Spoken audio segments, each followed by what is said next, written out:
Nine Brides and Granny Height, Chapter 12, The Bashful Preacher. The gold of a morning in late spring lay on forest and sloping meadow. Flowers prinked, bobolinks tootled. If Elder Elisha Martin had been here, he would have made the rocks roll and the trees bend with his hallelujahs and hosannas.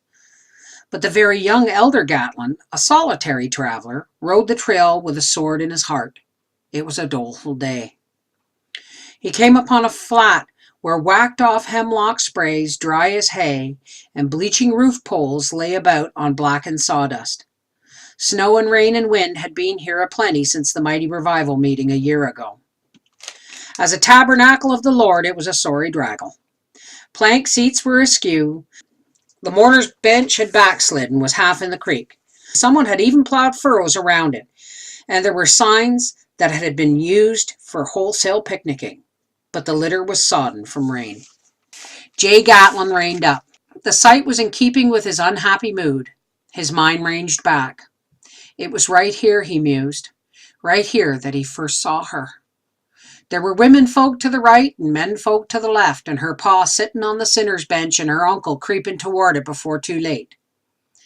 There were a sight of repenters on that bench, loafers, lusters, hog stealers, wife and mule beaters.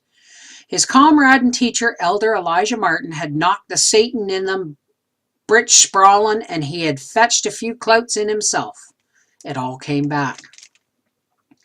There had been smells here, that warm early summer, a day a year ago, of hot bodies in uncomfortable stays, of lunch hampers, of fresh-cut hemlock branches overhead, and fresh sawdust underfoot.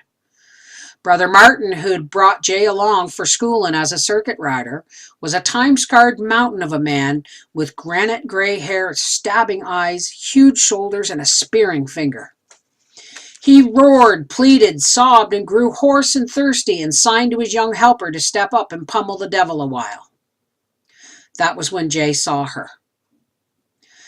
There before him she sat, not far back and on the aisle, her camp-meet and bonnet making a pretty face only prettier. Her eyes pinned his and didn't leave them.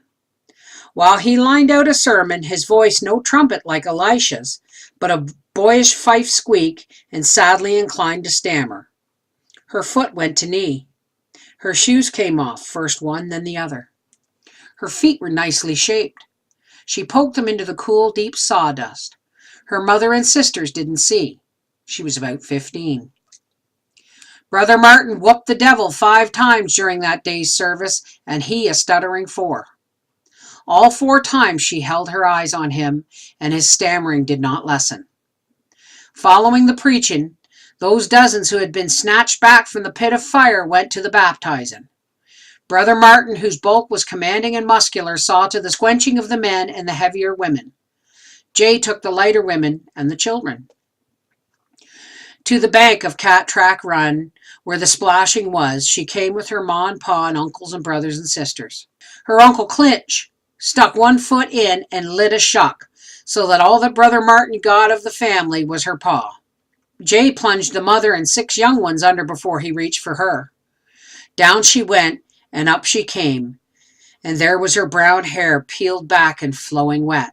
Her dress clung to her form like the skin of an apple. Her name was Lorrel Tiddnay.